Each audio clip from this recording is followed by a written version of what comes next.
নমস্কার, কেমন আছেন সবাই? অর্পণ প্রিয়াঙ্কা আরও একটি ব্লগে তোমাদের স্বাগত জানাই। তো তোমরা ব্লগের থাম্বনেল দেখে বুঝতেই পেরে গেছো তোমাদের সঙ্গে আজকে আমি কী শেয়ার করতে চলেছি। তো তোমরা যারা আমার ডেইলি ব্লগ দেখো তারা জানো যে আমার গ্রামে বাড়ি, আর আমি বেশ কয়েকদিন যাবৎ মায়ের বাড়িতে রয়েছি। তো আজকে চলে যাব বাড়ি, তাই ভাবলাম চলো একটু খামার বাড়ির দিকে ঘুরে আসি এবং তোমাদেরও সঙ্গে নিই, তাই তোমাদেরকেও একটু সঙ্গে নিলাম।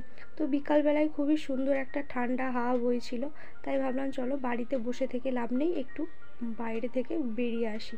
তো আমি এবং আমার সঙ্গে আমার একটা বোন, আমার মেয়ে, আমরা তিনজন মিলে গেছিলাম। তো আমাদের খামার বাড়িতে দেখো রয়েছে বিভিন্ন ধরনের সবজি চাষ করেছে আমার কাকা, জেঠা, দাদু।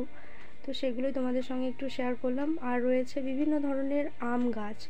তো আম গাছগুলো, সব গাছের আম যে মিষ্টি ছিল তা না, কিছু কিছু আম গাছের ফল টকও ছিল এবং কিছু কিছু আম গাছের আম মিষ্টিও ছিল। আর এদিকে দেখো সোনামা বেশ কয়েকটা আম কুড়িয়ে নিয়েছে এবং তোমাদেরকে বলছে তোমরা খাবে তোমরা আম, এটাই বলছে।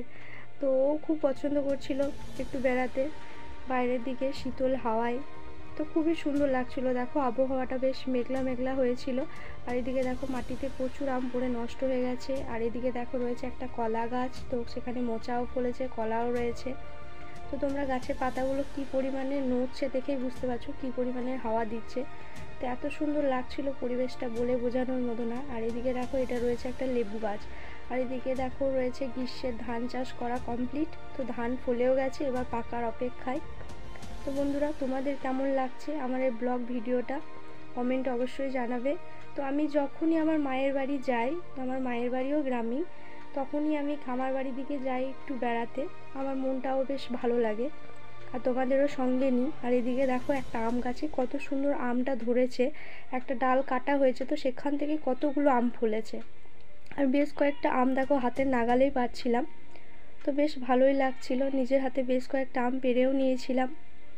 আর এদিকে দেখো ওই যে আমার বোন এবং আমার মেয়ে। আর এদিকে দেখো আমগুলো কেমন ঝুলে রয়েছে, ছোট ছোট আম। এই আমগুলো একটু ছোট ছোট টাইপের ছিল, বেশি বড় হয়নি। তো বন্ধুরা, তোমাদের ব্লগটা দেখতে কেমন লাগছে আমাকে কমেন্টে জানিও। আর এদিকে দেখো একটা বৌদি আমাদেরকে ডাকলো এবং ও নিজের পেড়ে দিচ্ছিল আম, যে এসো আম খাবে।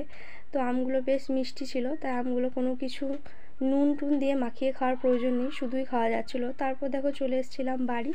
তো বাড়ি এসে মা বললো একটু আলতা পরে নে, বাড়ি যাবি তাই। তো বাড়ি যাবো বলে দেখো বন্ধুরা রেডিও হয়ে গেছি। তো আজকের ব্লগটা কেমন লাগলো কমেন্টে অবশ্যই জানাবে, ভালো লাগলে কিন্তু অবশ্যই আমার চ্যানেলটা সাবস্ক্রাইব করবে। তো আজকের মতো টাটা।